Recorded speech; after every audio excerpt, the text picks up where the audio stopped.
तो अभी तक हम लोगों ने देख लिया बिग बैंग थ्योरी के बारे में, कैसे फॉर्मेशन ऑफ स्टार होता है उसके बारे में देख लिया। अब लास्ट टॉपिक जो हम लोग का बचा है वो क्या है, formation of planet. Formation of planet यानी कि ग्रह कैसे बने, ठीक है। फिर मैं कहूँगा इसकी आधी जर्नी कहाँ से आएगी, बिग बैंग थ्योरी से, प्लस इसमें एक चीज़ और इंक्लूड हो जाएगी, पहले बिग बैंग थ्योरी, फिर फॉर्मेशन ऑफ स्टार और फाइनल में फॉर्मेशन ऑफ प्लैनेट। तो ये एक सीक्वेंस रहेगा, सबसे पहले बिग बैंग थ्योरी थी और फिर क्या हुआ, फिर स्टार आए, ठीक है, और फिर क्या आया, फॉर्मेशन ऑफ प्लैनेट। देखो किस तरीके से इसको समझ लेते हैं। देखो बस ये चीज़ याद रखना कि अगर हम ये टॉपिक डिस्कस कर रहे हैं तो हमें इस चीज़ की क्लैरिटी होनी बहुत ज़रूरी है, क्योंकि ये टॉपिक जो है ये वहीं से शुरू होता है जहाँ से स्टार बन जाएगा। तो ध्यान से देखना, अब हमको पता है बिग बैंग क्या था, हमको पता है फॉर्मेशन ऑफ स्टार क्या था। तो जहाँ पर ये फॉर्मेशन ऑफ स्टार ख़त्म हुआ तो हमको पता है कि वहाँ पर क्या था कि एक बहुत बड़ा ऐसा नेबुला था, तो उसमें कई सारे गैसेस के झुंड थे, कई सारे गैसेस के झुंड थे। तो वो सारे जो ये लम्स थे, ये क्या हुए, ये क्लस्टर्स क्या हुए, ये एक दूसरे में अट्रैक्ट होते गए और ग्रेविटेशनल फोर्स एक दूसरे को अपने अंदर में समाते और फिर फाइनली हुआ क्या, यहाँ पर फाइनली ये हुआ कि एक बड़ा सा ऐसा गैसियस बॉडी बन गई। इसी गैसियस बॉडी को हमने क्या नाम दिया था, स्टार। अब ये हमारा नेबुला था। अब एक बात बताओ, ये जब नेबुला है क्या, नेबुला क्या है, नेबुला किस चीज़ों से मिलके बनता है, गैसेस से, डस्ट पार्टिकल से। तो जब इसके अंदर की गैसेस, इसके अंदर का जो है वो सारी गैसेस कंबाइंड होके इस स्टार में आ चुकी हैं, तो अब ये नेबुला जो है इसमें बहुत लिमिटेड अमाउंट ऑफ मतलब लिमिटेड क्वांटिटी में गैस बची हैं और क्या बचे हुए हैं, डस्ट पार्टिकल्स बचे हुए हैं। तो अब और एक ये चीज़ समझ में आती है, पहली चीज़, ठीक है। दूसरी चीज़ देखो, जब भी कोलिजन हो रहा है यूनिवर्स में, कभी भी कोई जो दो चीज़ें टकराएंगी तो कुछ ना कुछ मूवमेंट होता है। तो जैसे जैसे इसमें क्या हो रहा है, कोलिजन होता जा रहा है। कोलिजन किसका हो रहा था, ये जो गैसेस वाले छोटे छोटे से ये झुंड थे, ये सब आपस में टकरा रहे थे। तो बेसिकली क्या हो रहा था कि एक ऐसा रोटेटिंग मोशन मिल गया था। किसको मिल गया था, इस स्टार को। तो अब ये स्टार क्या होने लगा था, रोटेट होने लगा था। तो मेरे को बताओ कि अगर कोई भी चीज़ रोटेट हो रही है, ठीक है, तो वो अपने पास वाली चीज़ों को भी रोटेट कर रहा है, क्योंकि ये है कहाँ, ये तो नेबुला के एकदम सेंटर में ना, नेबुला के कोर में है ना। इसी को बोलते हैं, ये क्या है, कोर ऑफ नेबुला। निहारिका का क्रोड है, क्रोड, ठीक है, कोर ऑफ नेबुला बोलते हैं। तो अगर इसका डायग्राम इस तरीके से देखो, ये एक बहुत बड़ा स्टार है और इसके चारों ओर क्या है, इसके चारों ओर एक ऐसा गैस का ऐसा बना हुआ है। अब ये रोटेट कर रहा है, तो अपने साथ साथ ये गैसेस को, जो बहुत कम मात्रा में अब गैसेस बची हैं, उनको और डस्ट पार्टिकल्स को अपने चारों ओर रोटेट करा रहा है। तो ये जो फिगर आप देख रहे हो ना, जब ये चीज़ मूविंग कंडीशन में होगी, जब ये मूविंग होगी, मूविंग का मतलब है रोटेशन होगा ना, तो रोटेशन में ये एक डिस्क फॉर्म का दिखाई देगा आपको। रोटेशन, जब यही स्टार अपने नेबुला के साथ रोटेट कर रहा होगा तो ये डिस्क शेप में दिखाई देगा, रोटेटिंग डिस्क फॉर्म का दिखाई देगा। तो यही रोटेटिंग डिस्क में क्या होता है, देखते रहना ध्यान से। अब देखो ये स्टार है, अब इसमें क्या है, न्यूक्लियर फ्यूजन, इससे लगातार रेडिएशन निकल रहा है। तो अब इसको देखो, ये स्टार, इससे लगातार रेडिएशन निकल रहा है। अब क्या हो रहा है कि इससे दूर पर जो चीज़ें हैं वो क्या हैं, उनका टेम्परेचर तो कम होगा। इसके स्टार के पास जो गैसेस, जो डस्ट पार्टिकल्स होंगे, उनका टेम्परेचर बहुत ज़्यादा होगा।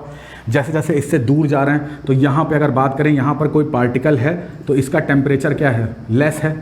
तो जब टेम्परेचर लेस होगा तो हमको पता है, अब यहाँ पर क्या, ये सारी चीज़ें क्या है, ये सरफेस जो आप देख रहे हैं, जो रोटेटिंग डिस्क है, ये किससे बनी हुई है, ये गैस और डस्ट पार्टिकल से बनी हुई है।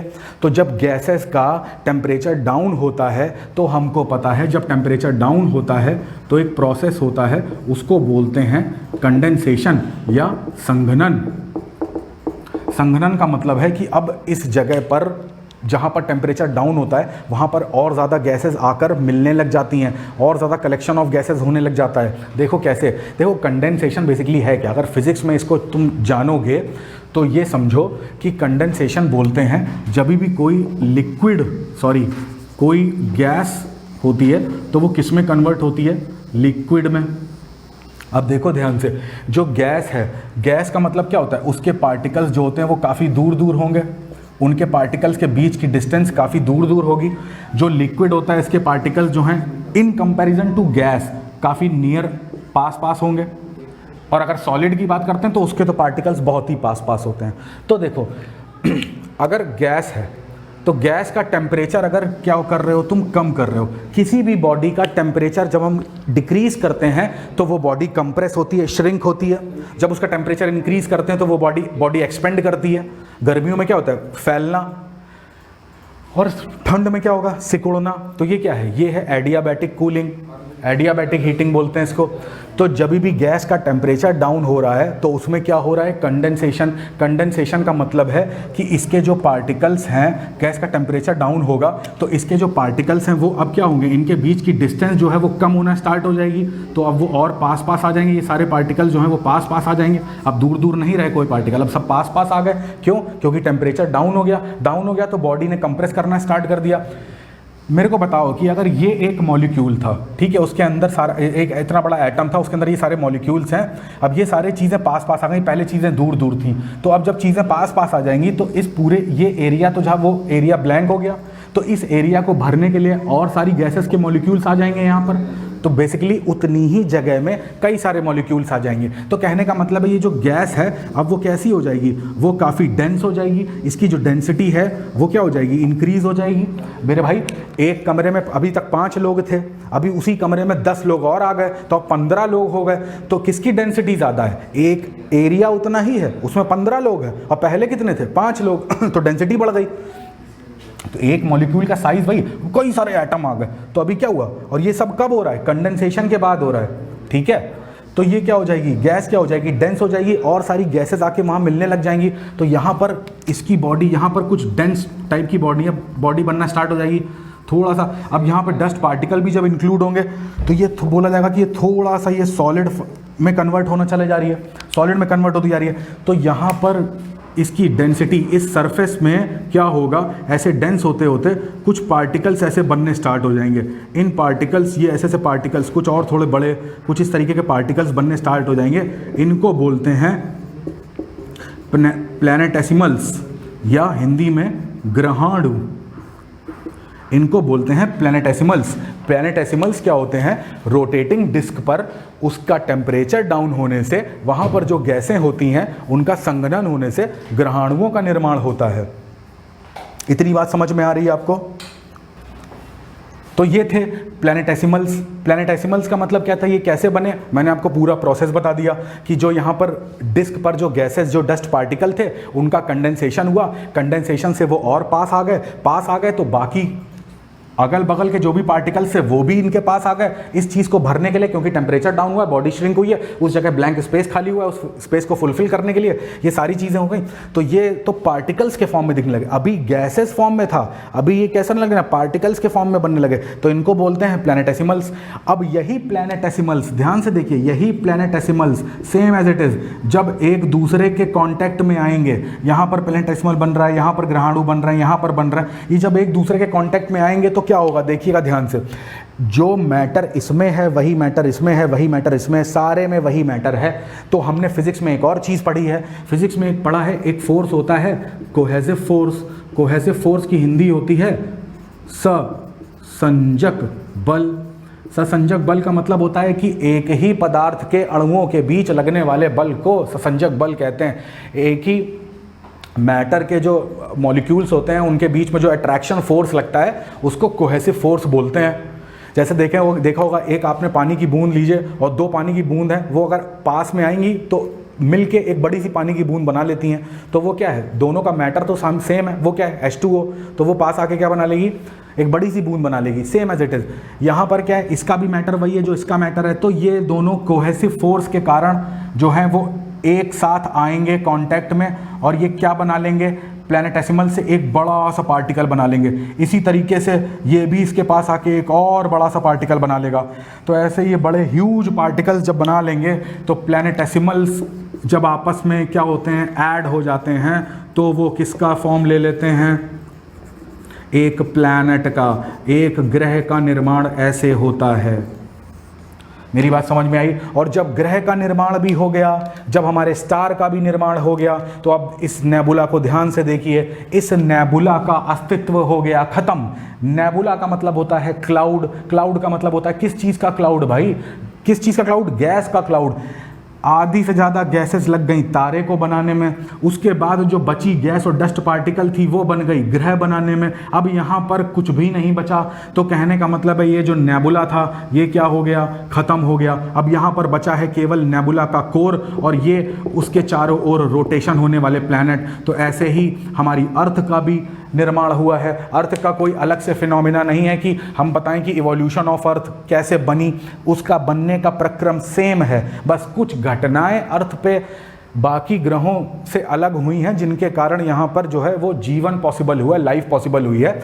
बट 99% जो स्ट्रक्चर है, जो ओरिजिन है अर्थ का, जो इवोल्यूशन है, उसका प्रोसीजर सेम है जैसे कि फॉर्मेशन ऑफ प्लैनेट का है। अब ये हमारी अर्थ और ये हमारा सन जो इसकी तरफ चारों तरफ चक्कर लगा रही है, अब क्यों रोटेट कर रही है इसके बारे में हम लोग डिस्कशन कर चुके हैं कि जब ये स्टार बना था तो सारी चीज़ें कोलाइड करी थी तो एक मोशन मिल गया था, उसी के कारण ये रोटेट हो रहा था, तो रोटेटिंग डिस्क बन रही थी, ब्ला ब्ला ब्ला ब्ला ब्ला। तो ये सारी चीज़ें जो थी वो ऐसे प्रोसेस में चली गई, ठीक है।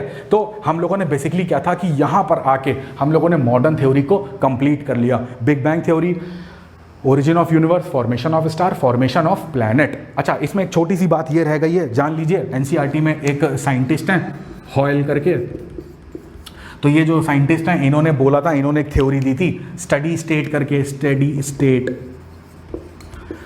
स्टेट थ्योरी ये कहती है कि हमारा यूनिवर्स शुरू से ही एक ही जैसा था, उसमें कोई चेंज नहीं हुआ, ना एक्सपेंशन ना कुछ। तो स्टडी स्टेट का मतलब है जैसा यूनिवर्स है वैसा ही रहा है, वो वैसा ही है, उसमें कोई चेंजमेंट नहीं है, ये शुरू से ही ऐसा था। तो इस आपको भी पता है ये तो चीज़ फॉल्स हो जाएगी, क्योंकि अभी भी टेलीस्कोप से देखा गया तो लगातार जो गैलेक्सीज थी उनके बीच की जो डिस्टेंस है वो बढ़ रही है, हर साल कुछ मिलीमीटर्स ऐसा डिस्टेंस ऐसा इंक्रीज़ हो जाती है। तो इनकी थ्योरी तो इसी प्रकार से गलत हो जाती है, बट ये एनसीईआरटी में मेंशन है तो इसलिए मैंने आपको एक्सप्लेन कर दिया। तो खैर ये था आपका अभी तक का मॉडर्न थ्योरी का टॉपिक। चलिए हमारा नेक्स्ट टॉपिक क्या है, फॉर्मेशन ऑफ मून, जो हमारा चंद्रमा है वो कैसे बना। तो इसके बारे में बहुत छोटी सी थ्योरी है, देख लीजिए कि वो थ्योरी क्या कहती है। तो हमारे एक साइंटिस्ट थे, एक ज्योग्राफर थे, उनका नाम था जॉर्ज डार्विन।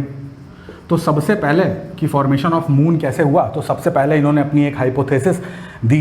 ये इनकी परिकल्पना क्या थी, इनकी कल्पना ये थी कि जो मून है उसका वो क्या था, पहले अर्थ के साथ ही वो ऐसा डंबल शेप, जैसे डंबल आपने देखा होगा घरों में डंबल होते हैं, जिम वगैरह में देखे होंगे आपने, तो ऐसा डंबल शेप में था जिसके कॉर्नर में ये जो था इसका एरिया ज़्यादा था और मिडिल में ये ऐसा कंप्रेस फॉर्म में था। तो इस डंबल शेप में हमारी अर्थ के साथ मून इसमें अटैच था, अर्थ में ही अटैच था। फिर कुछ टाइम के बाद क्या हुआ, एक जाइंट इम्पैक्ट हुआ, एक जाइंट इम्पैक्ट हुआ। उस इम्पैक्ट की वजह से ये क्या हो गया, इसमें ब्रेक हो गया। तो अब अर्थ अलग हो गई और मून जो था, हमारा चंद्रमा जो था वो अलग हो गया। तो इसके बारे में जो ये वाली थ्योरी जो मैंने आपको बताई ये दी थी किसने, जॉर्ज डार्विन ने। तो उन्होंने कहा था कि अर्थ जो है वो जो मून है वो कहीं और से नहीं बना है, बल्कि अर्थ का ही पार्ट है, वो अर्थ से अलग हो गया है। और इसके लिए उनसे एविडेंस मांगेंगे, ऐसा आप कैसे कह सकते हैं। तो उन्होंने बताया कि हमारी अर्थ पे अगर ये गोल अर्थ है तो इसमें पैसिफिक ओशियन है, तो पैसिफिक ओशियन में जो क्या कहते हैं, जो गर्त है, जो गड्ढा है, जैसे मैरियाना ट्रेंच भी है, तो ऐसा जो पैसिफिक ओशियन में जो गड्ढा दिखता है वो इसी बात का सूचक है कि इससे कुछ पार्ट निकला हुआ है और वो पार्ट निकल के कहाँ चला गया है, मून पे चला गया है। तो पैसिफिक ओशियन का उन्होंने ऐसा रेफरेंस लिया था, जबकि ये थ्योरी जो थी वो बिल्कुल गलत कर दी गई। बाद के जोग्राफर्स ने, साइंटिस्ट ने जब इस पर रिसर्च हुआ तो ये थ्योरी जो थी वो गलत हो गई। तो फाइनली बताया गया कि अब कैसे फॉर्मेशन ऑफ मून हुआ है।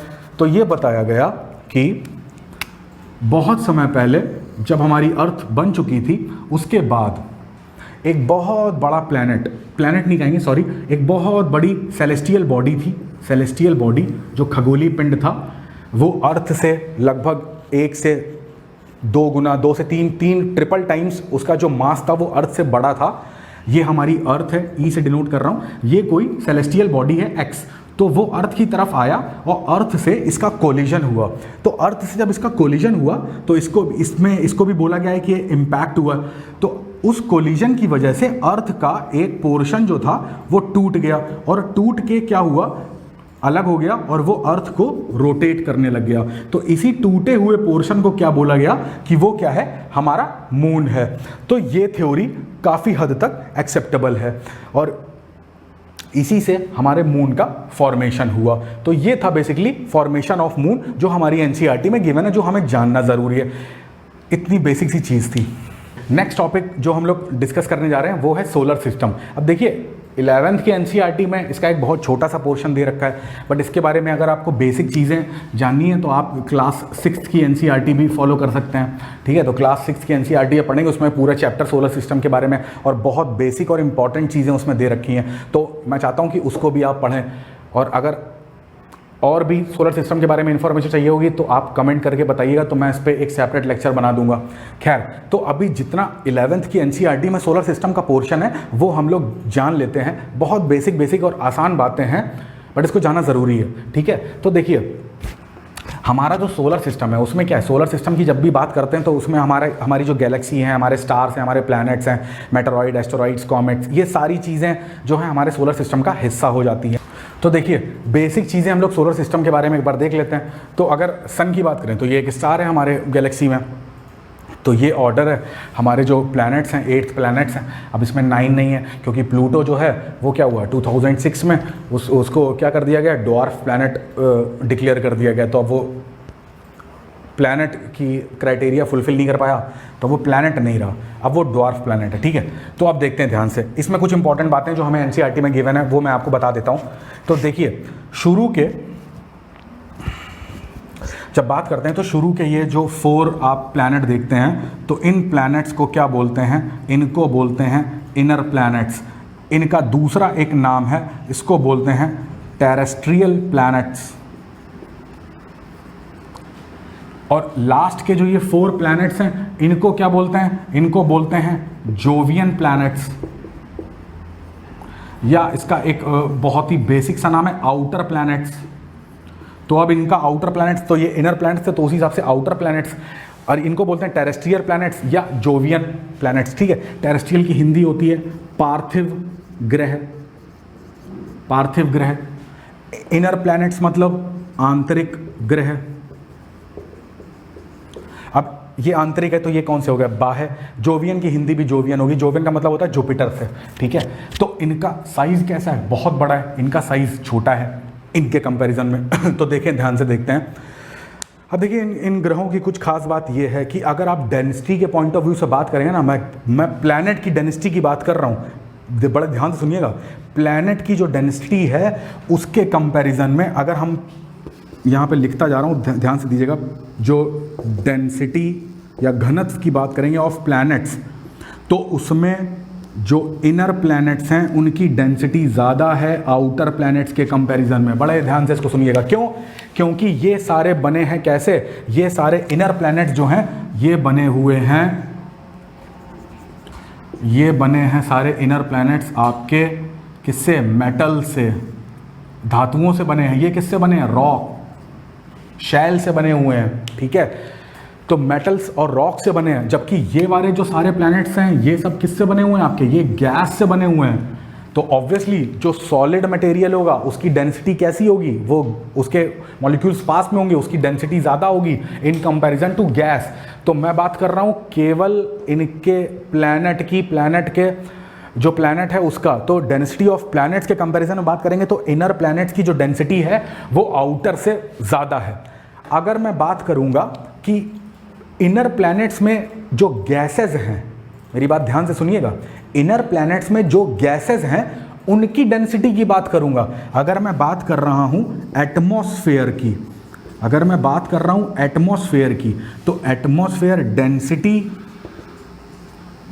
ऑफ एटमॉस्फेयर, देखिए ये पार्ट को अलग कर देते हैं तो कंफ्यूजन नहीं होगा। तो ये चीज़ें किसको बिलोंग कर रही थी, इसको, तो थोड़ा सा कलर चेंज कर देता हूँ। तो डेंसिटी ऑफ प्लैनेट्स की बात कर रहे हैं तो इनर की ज़्यादा आउटर की कम। डेंसिटी ऑफ एटमॉस्फेयर की बात कर रहे हैं तो इनर की कम और आउटर की ज़्यादा। बात ध्यान से देखिए, क्योंकि ये सारे जो प्लैनेट्स हैं वो बने ही गैसियस प्लैनेट्स हैं, तो उनके पास बहुत ज़्यादा गैस है। यहाँ पर जो इन्वायरमेंट में गैस है वो बहुत कम है in comparison to Jovian planets. तो टेरेस्ट्रियल प्लैनेट्स भी इनको कहते हैं, ठीक है। तो ये पॉइंट आई होप आपके समझ में आ गया होगा, ठीक है। देखिए अब पता इसका रीज़न क्या है कि यहाँ पर ऐसा एटमॉस्फेयर क्यों नहीं बन पाया। देखिए सन को अपनी गैलेक्सी में, मिल्की वे गैलेक्सी में, हम लोग अपने सन को बोलते हैं ये हमारा क्या है, पेरेंट स्टार है, पेरेंट स्टार। जैसे ही हमारी जो सन बना तो हमारा फिर ये प्लैनेट्स फॉर्म हुए, तो इसको बोला गया ये पेरेंट स्टार है। तो अब पेरेंट स्टार के पास जो जो प्लैनेट होगा, जो इसके पास होंगे, उनका टेम्परेचर क्या होगा, ज़्यादा होगा। जो प्लैनेट स्टार के नियरेस्ट प्लैनेट हैं उनका टेम्परेचर क्या होगा, ज़्यादा होगा। जैसे जैसे पेरेंट स्टार से तुम दूर जाते जाओगे तो उनका टेम्परेचर कम होता जाएगा। तो जहाँ पर टेम्परेचर ज़्यादा होगा, क्या वहाँ पर गैसों का संघनन ज़्यादा होगा, क्या वहाँ पर कंडेंसेशन कभी होगा? क्योंकि जहाँ पर टेम्परेचर जब ज़्यादा होता है तो बॉडी क्या होती है, एक्सपेंड होती है। तो एक ही कमरे में एक ही आदमी रहेगा, अब 10 मॉलिक्यूल्स तो आ नहीं जाएंगे। जबकि यहाँ का टेम्परेचर कम है तो एक मॉलिक्यूल यहाँ पर क्या है, बॉडी श्रिंक करेगी तो और जगह क्रिएट हो जाएगी, तो 10 एक्स्ट्रा मॉलिक्यूल्स उसमें आ जाएंगे। तो जहाँ पर टेम्परेचर ज़्यादा तो वहाँ की डेंसिटी क्या होगी, डेंसिटी कम हो जाएगी। डेंसिटी कम हो जाएगी तो यहाँ पर जो गैसेस हैं वो ज़्यादा रुक नहीं पाएंगी, तो वो क्या हो जाएंगी, हमारे स्केप कर जाएंगी प्लैनेट से निकल जाएंगी, प्लैनेट पे रुक ही नहीं पाएंगी।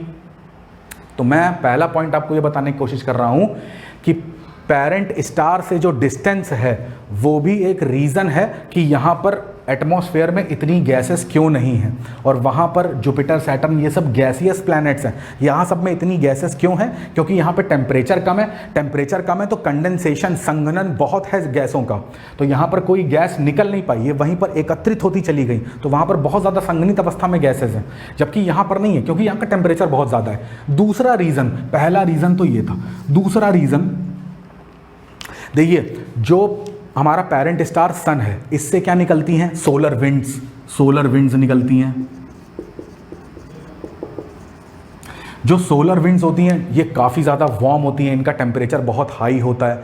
तो ये सोलर विंड्स क्या करती हैं, अब देखिए ये सोलर विंड अगर किसी प्लैनेट के एटमॉस्फेयर में एंटर करेंगी तो वहाँ पर जो गैसेज होंगी उनको हटा ले जाएंगी, क्योंकि इनका टेम्परेचर बहुत ज़्यादा है। टेम्परेचर ज़्यादा होगा, बॉडी एक्सपेंड करेगी तो इनको हटा ले जाएगी।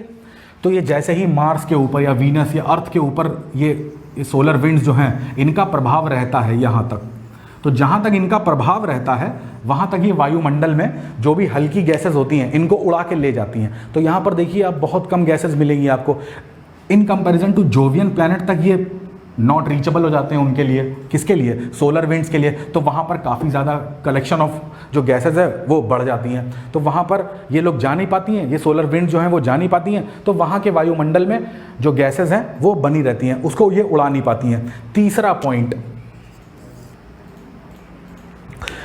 देखिए, अब चूंकि क्या है कि ये जो प्लैनेट्स हैं, अब ये प्लैनेट्स जो हैं इनका साइज़ बहुत कम है।